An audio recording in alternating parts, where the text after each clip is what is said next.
तो class 12th का lesson number 12 linear programming का चैप्टर आज शुरू कर रहे हैं। तो लीनियर प्रोग्रामिंग क्या होता है? लीनियर मतलब होता है, जैसे हमने 9th क्लास में पढ़ा था, linear equation in two variable.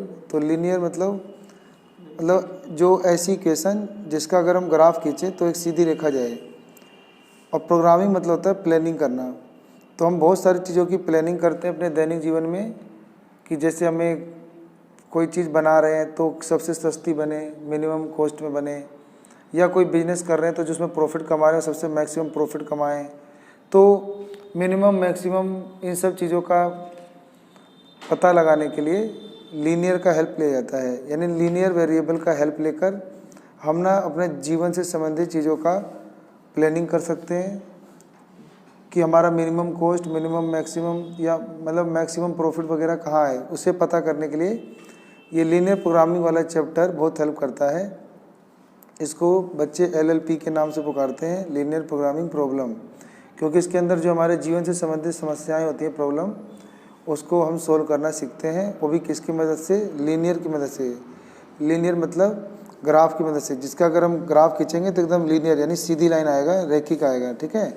और जब ग्राफ बनाएंगे तो ग्राफ पर 2-3 लाइनें जहाँ काटेंगी तो वहाँ से हम अपने जो समस्याएं हैं, जैसे मिनिमा मैक्सिमा, ये सब ढूंढना निकालना, तो वो वहीं पे ग्राफ से सॉल्व हो जाएंगी। तो इस चैप्टर में आपको इक्वेशन दी होंगी, उन्हें सोल्व करना होगा और मैक्सिमम मिनिमा पता करना होगा, और ग्राफ के माध्यम से मैक्सिमम मिनिमा पता चल जाएगा। और बिल्कुल आसान चैप्टर है, आसानी से हो जाता है। तो इस चैप्टर में क्या होता है क्या नहीं होता है, उसके लिए इस वीडियो में पूरी डिटेल से बताया जा रहा है। तो देखो, तो मान लो ये क्वेश्चन है हमारे पास कि ए फर्नीचर डीलर, एक ना फर्नीचर डीलर है, फर्नीचर का व्यापारी है।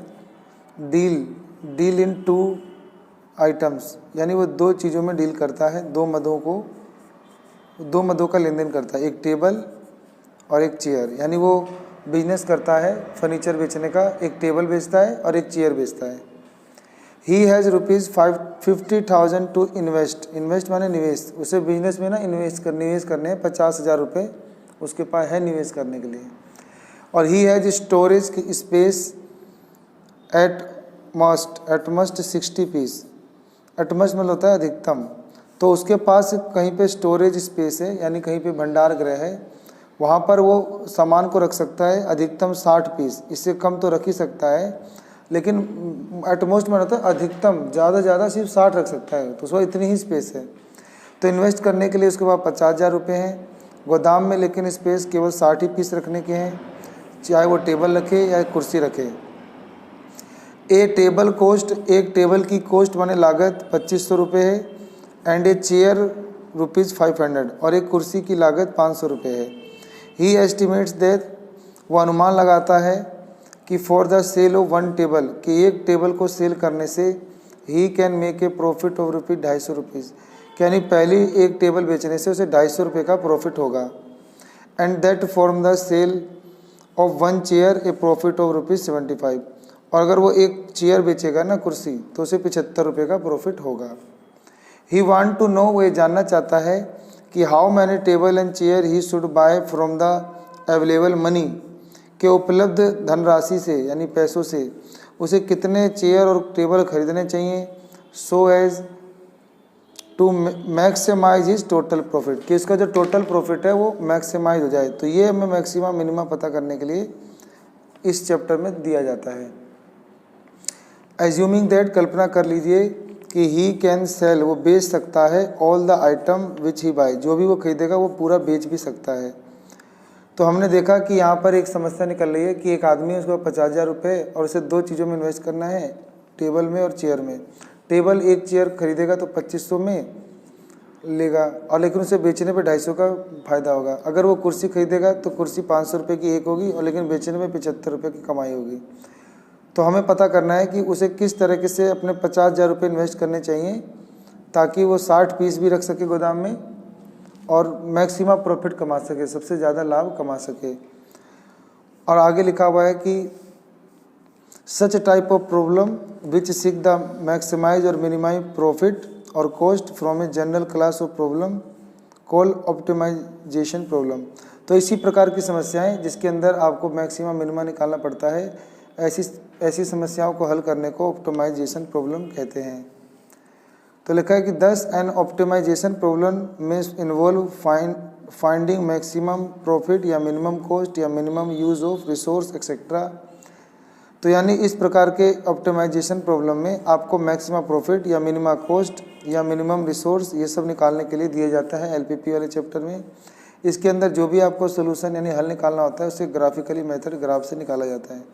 तो यही था आपका ऑप्टिमाइजेशन प्रॉब्लम जो एलपीपी के माध्यम से हल होता है। तो हमने यहाँ पे भी प्रॉब्लम देखा कि इस व्यापारी के पास एक प्रॉब्लम आ रही है कि उसको ना 50,000 रुपये हैं, उसे कैसे इन्वेस्ट करने चाहिए कि उसे सबसे ज़्यादा अधिकतम प्रॉफिट हो।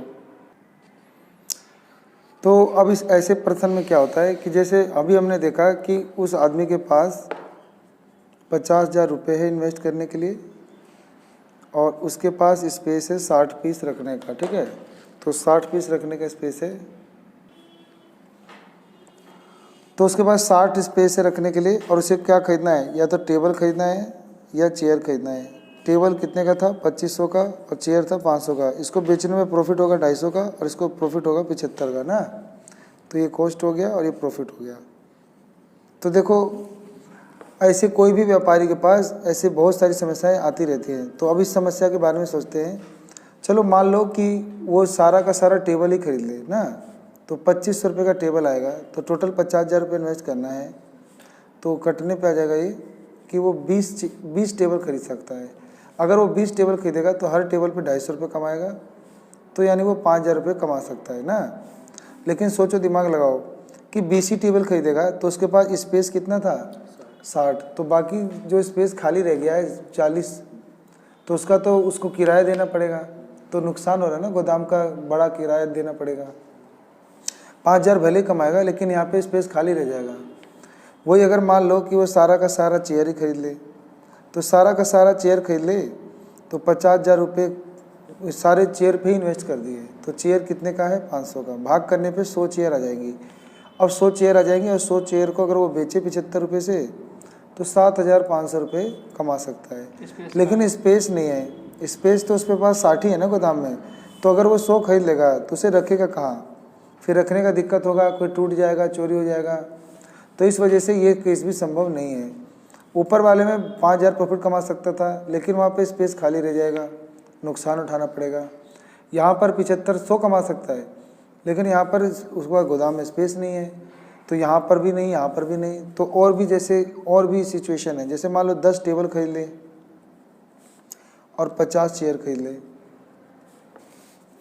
तो 10 टेबल खरीदेगा तो हर टेबल पे 250 कमा लेगा और 50 चेयर में हर चेयर बेचने में 75 कमा लेगा। तो ये गुना करने पे 2500 आ गया और ये गुना कर लेते हैं, जोड़ लेते हैं इसको, तो 6,250 रुपये कमा लेगा। अभी ऐसे ही हम बहुत सारे ऑप्शन निकाल सकते हैं। देख अब ये 10 टेबल और 50 चेयर तो हो गई ना 60, और 50,000 रुपये क्या इन्वेस्ट हुआ, तो 10 टेबल के लिए 2500 के हिसाब से खर्च करेगा तो 25,000 यहाँ खर्च हो गया, और फिर 50 चेयर पे 500 रुपये के हिसाब से खर्च करेगा तो 25,000 यहाँ हो गया। तो यानी 25,000 यानी 50,000 रुपये तो हो ही गया ना। तो यानी वो इन्वेस्ट भी कर पा रहा है और उसके बाद देखो स्पेस भी है, 10 टेबल 50 चेयर रखने के लिए 60 स्पेस भी है ना। ऐसे और भी तो ऑप्शन हो सकते हैं, जैसे 8 टेबल और इतनी कुर्सी, 10 टेबल इतनी कुर्सी, 20 टेबल इतनी कुर्सी। तो उसके ऐसे बहुत सारे ऑप्शन है, लेकिन सही एक पक्का और एक परमानेंट आंसर जो है, जो सबसे ज़्यादा प्रॉफिट दे, वो कैसे निकालेंगे। तो उसके लिए वैसे तो बहुत सारी तरीके होते हैं, लेकिन हमारे 12th में जो तरीका दे रखा है वो सीखना है आपको। तो वो है आपका ग्राफिकली सीखना। तो अब हम ग्राफ के माध्यम से इसको सीख सकते हैं, ठीक है। तो ये प्रॉब्लम अब आपको समझ में आ गई। तो इस प्रॉब्लम को अब इसको कैसे सोल्व किया जाएगा अब ये देखेंगे, ठीक है। तो आगे बढ़ते हैं। तो देखो पहले तो लेट कर लेंगे ना कि number of table B purchase, कि उसे कितना टेबल खरीदना चाहिए, x। ऐसे लिख लेंगे नंबर ऑफ चेयर, मान लेंगे कितना खरीदना चाहिए, y खरीदना चाहिए, ठीक है। अब हमें भी पता है कि अब वो कुछ ना कुछ टेबल तो खरीदेगा, तो जो टेबल खरीदना है ये हमेशा पॉजिटिव नंबर होगा तो यानी हमेशा 0 से बड़ा होगा, और चेयर भी खरीदेगा कम से कम 1 या 0 तो ये भी पॉजिटिव नंबर होगा। तो ऐसे इन दोनों को बोलते हैं नॉन नेगेटिव। और जो भी एक्स वाई में हम जो भी चीज़ें लिख के इक्वेशन बनाते हैं इसको बोलते हैं कॉन्स्टेंट। तो कॉन्स्टेंट हो गया एक समस्या, एक सीमा, एक प्रतिबंध, ठीक है। ये आपका प्रतिबंध हो गया कि एक्स और वाई जो है दोनों नॉन नेगेटिव है। उसके बाद उसकी अगली समस्या क्या था, उसके बाद अगली समस्या उसके बाद इन्वेस्टिंग करने की ना, तो यानी इन्वेस्टमेंट की कॉन्स्टेंट है, यानी समस्या है, व्याधि है, परेशानी है। तो अब इन्वेस्टमेंट कितना करना था उसे, 50,000 रुपये ना। तो अगर वो टेबल खरीदेगा मान लो एक्स, तो एक टेबल का दाम एक्स, मतलब एक टेबल का दाम 2500, तो जितना भी टेबल खरीदेगा तो 2500 गुना एक्स, और एक चेयर 500 का था तो 500 वाई। लेकिन वो क्या 50,000 रुपये से कम भी तो इन्वेस्ट कर सकता है, क्या ज़्यादा कर सकता है, नहीं कर सकता। तो यहाँ पर ये निशान आएगा लेस देन इक्वल टू वाला। इसका ये मतलब है कि वो टेबल और चेयर को इन्वेस्ट करेगा तो वो कितना कर सकता है, 50,000 से कम कर सकता है या इसके बराबर कर सकता है, ठीक है। तो एक तो इन्वेस्टमेंट था और एक था स्टोरेज, यानी स्टोरेज माने वो रखने की समस्या थी ना, तो इसको बोलते हैं स्टोरेज कॉन्स्ट्रेंट्स। तो स्टोरेज वाले में क्या हो जाएगा कि उसके पास चाहे वो टेबल ले चाहे चेयर ले, लेकिन वो भी तो कम से कम 60 ही रख सकता है। तो एक तो ये इक्वेशन बन गई, एक ये इक्वेशन बन गई, और दो ये रही। तो ये आपकी प्रॉब्लम हो गई, यानी आपके कंस्ट्रेंट हो गई, यानी समस्या हो गई, प्रॉब्लम हो गई। तो यही प्रॉब्लम आपको सोल्व करना है। और आपका उद्देश्य क्या है, तो आपका जो उद्देश्य था कि मैक्सिमम लाभ कमाना, तो जो मैक्सिमम लाभ कमाना जो उद्देश्य होता है उसको हम बड़े जेड से डिनोट करते हैं, और इसको लिखेंगे कि पहले टेबल बेच के कितना प्रॉफिट कमाना था, 250, और चेयर बेचने पे कितना कमाना था, 75। तो जितने भी चेयर बेचेगा तो 75 को वाई से गुना कर देंगे तो ये प्रॉफिट आ जाएगा। तो ये आपका कहलाता है ऑब्जेक्टिव फंक्शन। ये आपका ऑब्जेक्टिव फंक्शन है। ऑब्जेक्टिव फंक्शन को बड़े जेड से डिनोट किया जाता है, और यही आपका बताएगा कि मैक्सिमम प्रॉफिट कहाँ होगा, सही है। तो आपको है ना एक ऑब्जेक्टिव फंक्शन चाहिए होता है, और फिर 2-3 फंक्शन चाहिए होते हैं, जिन्हें 2 फंक्शन तो ये नॉन नेगेटिव हो गए, और 2 फंक्शन हमारे प्रश्न में दिए रहते हैं, जो कि इन्वेस्टमेंट की समस्या थी और स्टोरेज की समस्या थी, ठीक है। तो ये 2 फंक्शन बन गए और 2 ये बन गए, और ये आपका ऑब्जेक्टिव फंक्शन बन गया। तो आपको हर क्वेश्चन में जो आगे सवाल करोगे ना, तो एक ऑब्जेक्टिव फंक्शन ढूंढना होगा, जिसमें आपको कभी मिनिमा तो कभी मैक्सिमा करने को कह देगा, और फिर आपको कुछ प्रॉब्लम दे देगा, उन प्रॉब्लम से इक्वेशन बनेंगी। अब इन इक्वेशन को सोल्व करना होगा। इनको सोल्व करने के लिए 12th में हमें कुछ ग्राफ बनाना होगा, और उस ग्राफ से इसे सोल्व करना होगा। तो देखो अब इसको कैसे सोल्व करेंगे। अब ना हम इसका ग्राफ खींचेंगे, ठीक है। तो लिखेंगे नाउ, अब हम क्या लिखेंगे, अब हम इसका ग्राफ बनाएंगे। तो 25 तो एक्स, यानी पहला कॉन्स्टेंट ये ले लो, पहला equation 25 x plus 500 y less than equal to 50,000। अब यहाँ से ना कॉमन ले लो, यहाँ से 500 का पाड़ा कॉमन लोगे तो बचेगा 5x प्लस वाई, ये हो गया 50,000, फिर ये कट गया तो ये हो गया 100। तो इसको लेट कर लो कि ये 5x प्लस वाई बराबर 100 ही है। ये इनइक्वलिटी का निशान होता है, जो कि 11वीं में हमने पढ़ा है। तो इनइक्वलिटी का जब ग्राफ खींचते हैं तो पहले से कुछ लेट करके बराबर ले लेते हैं। अब इसका ना हम कुछ वैल्यू पुट करके एक बॉक्स फिल करते हैं, फिर इसका ग्राफ खींचते हैं। तो मैं अभी फुल कर लेता हूँ। चलो मैंने y की वैल्यू 0 पुट कर दी, तो x की वैल्यू ये बटे में जाएगा तो 20 आ जाएगा, है ना। फिर ऐसे मैंने x की वैल्यू 0 पुट कर लूँ तो y की वैल्यू 100 हो जाएगा, ठीक है। तो ज़्यादातर एक बार x की वैल्यू 0 रख के पता कर लिया करो, एक y की वैल्यू तो जल्दी हो जाता है। अब दूसरा वाला समीकरण लो, ये वाला x प्लस वाई बराबर 60 ले लो लेट करके। अब इसका भी तुम बॉक्स फिल कर लो फट से। तो x और y तो बहुत आसान होता है, 0 ही पुट करना है, तो 0 पुट करो तो 60 और 0 तो 60, है ना। तो एक पॉइंट आ गया आपका 20 पे 0, एक आ गया 0 पे 100, एक आ गया 0 पे 60, एक 60 पे 0।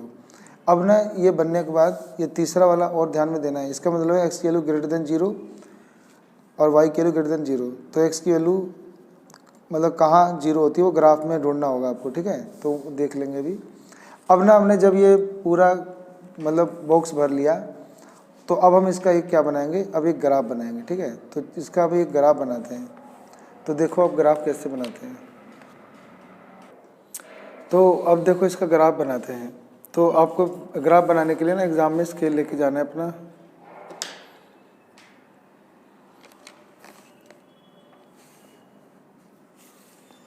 तो ज़्यादातर जो ग्राफ होते हैं ना वो फर्स्ट क्वाड्रेंट में ही बनते हैं, ठीक है। तो ज़्यादातर फर्स्ट क्वाड्रेंट का हिस्सा ही बनाया जाता है। तो मैंने फर्स्ट क्वाड्रेंट का हिस्सा ज़्यादा बना रहा हूँ।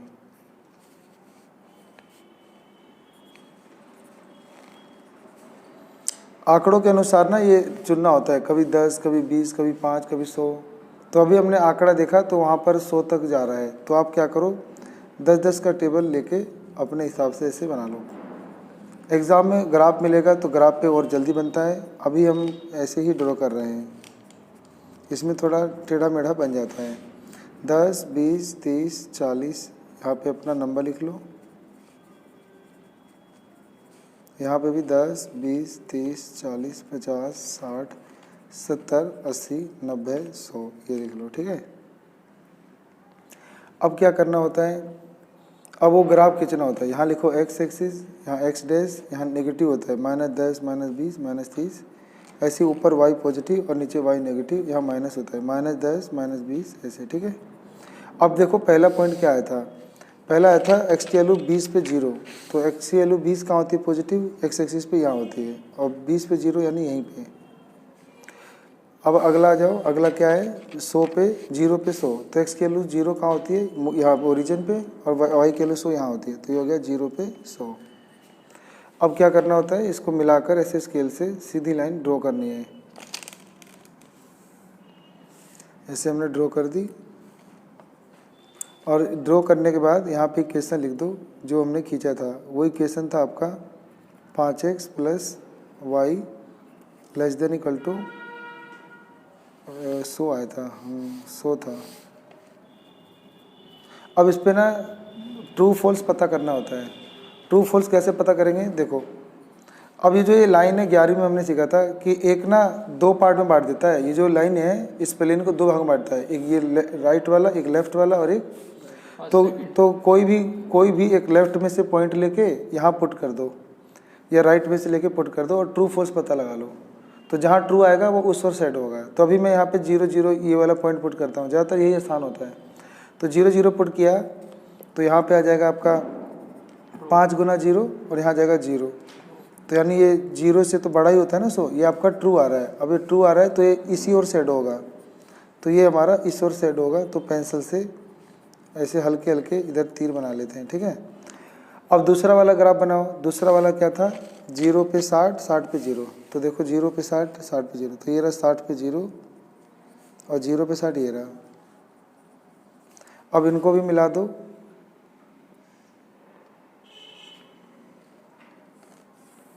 ऐसे मिला दिया, और फिर यहाँ पे एक समीकरण लिख दो, x + y <= 60। अब इस पर भी ट्रू फॉल्स पता करो। तो ये भी क्या कर रहा है, इस प्लेन को 2 भागों में बांट रहा है, एक इधर वाला और एक इधर वाला। तो इधर वाले में से कोई भी एक पॉइंट लो, ज़्यादातर ये ओरिजिन लेते हैं 0 0। तो x की जगह 0, y की जगह 0 पुट करो, तो ये 0 ही आएगा। और 0 से तो 60 बड़ा ही होता है, ये ट्रू आ रहा है। तो ये भी आपका ट्रू आ रहा है, मन में सोचना है, लिखना नहीं है एग्जाम में। अब ये ट्रू आ रहा है तो ये भी इस ओर सेट हो जाएगा, ठीक है। ये भी इस ओर सेट हो, ये भी इस ओर सेट हो। फिर एक आपको याद है एक क्वेश्चन, एक ये वाला ग्राफ था, ये वाला x > 0, y > 0। तो x > 0 इस ग्राफ में कहाँ ढूंढोगे, तो x की वैल्यू > 0 इस साइड होती है, तो ये इस साइड सेट हो जाएगा। और इसी y > 0 कहाँ होता है, ऊपर की तरफ होता है, तो नहीं यहाँ जाएगा। तो अब हमें चाहिए वो क्षेत्र जहाँ पर ना ये सब ना इकट्ठे हो गए, कॉमन हो गए हो, शेडो वाला। तो देखो ये भी इस तरफ, ये इस तरफ, ये लाइन इस तरफ, ये भी इस तरफ। तो कॉमन पार्ट तो यही बनेगा, ये वाला। तो इतना क्षेत्र जो है ना, ये आपका क्या बन जाएगा, मतलब क्षेत्रफल बन जाएगा ये आपका। तो इसको आप एग्जाम में हल्का हल्का शेडो कर देना। एक पॉइंट ये आ गया, एक पॉइंट ये आ गया, ये एक पॉइंट ये, एक पॉइंट ये, ऐसे कुछ ना कटे हुए पॉइंट आ गए। इन पॉइंट को कॉर्नर पॉइंट कहते हैं, सही है। तो अब आपको कॉर्नर पॉइंट मिल गए, एग्जाम में नाम दे देंगे, इसको O, इसको मान लो A दे दिया गया, इसको B और इसको C। अभी ये जो B पॉइंट है ये आपको नहीं पता, बल्कि ये तो पता है कि 20 और 0 है, ये भी पता है 0 और 60 है, ये भी पता है 0 0 है, ये नहीं पता है। अब ये कैसे पता चलेगा? तो ये इंटरसेक्ट कर रहे हैं। तो दोनों इक्वेशन को 10वीं में हमने सीखा था ना कि अगर सोल्व कर दें तो इंटरसेक्टिंग पॉइंट आ जाएगा। तो इसको अब इसको सोल्व कर देंगे। तो मैं यहाँ पे सोल्व करके दिखाता हूँ इंटरसेक्टिंग पॉइंट कैसे निकालेंगे। तो पहली इक्वेशन थी 5x + y = 100 और दूसरी इक्वेशन थी x + y = 60। तो क्या काम करेंगे कि 5 मल्टीप्लाई कर लो, क्योंकि ये 5 है, इनको माइनस कर दो ना, ये y तो सेम है, तो एलिमिनेशन मेथड से, विलोपन विधि से इसे माइनस कर दो। ये समीकरण 1 है और ये 2 है, तो माइनस कर दो। तो 5 में से 1 गया 4x और ये माइनस होगा तो 0 और ये माइनस होगा तो 40। तो 4x = 40 और बटे x की वैल्यू निकल जाएगा 40/4, कट के 10 आ गया। तो x की वैल्यू 10 आ गया, यहाँ पुट कर दो। x + y = 60 था, x की जगह 10 पुट कर दो, 10 + y = 60। तो y की वैल्यू 60 घटा 10, तो y की वैल्यू 50। तो इंटरसेक्टिंग पॉइंट आ गया 10 पे 50।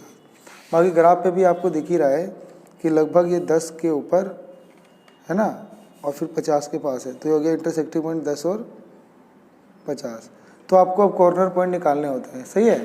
तो अब हमने देखा कि इस समस्या में पहले हमें कुछ इक्वेशन बनाने होते हैं, फिर उनका एक लीनियर ग्राफ खींचना होता है, इसीलिए पार्ट का नाम था लीनियर प्रोग्रामिंग, क्योंकि लीनियर लाइन खींची जाती हैं। फिर उसके बाद ये कॉर्नर पॉइंट निकाले जाते हैं। अब कॉर्नर पॉइंट निकालने के बाद अब ऑप्टिमाइज फंक्शन में इन्हें पुट किया जाता है। तो अब उसके बाद ना एक चीज़ और समझ लेते हैं।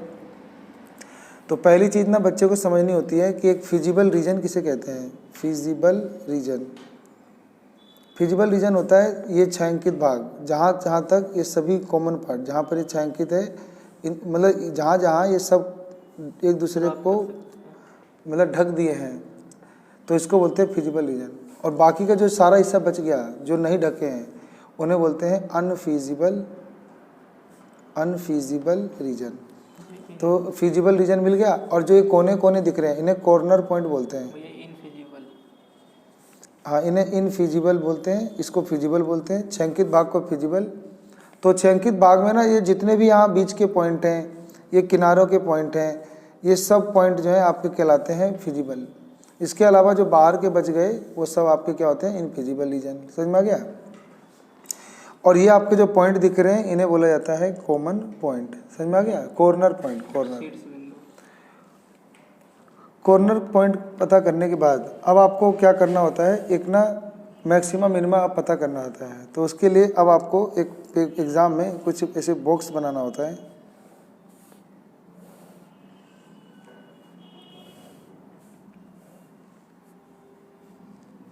अब यहाँ पे लिखना होता है कॉर्नर पॉइंट, या तो आप कॉर्नर पॉइंट लिख दो, नहीं तो आप लिख दो वर्टेक्स ऑफ फिजिबल रीजन।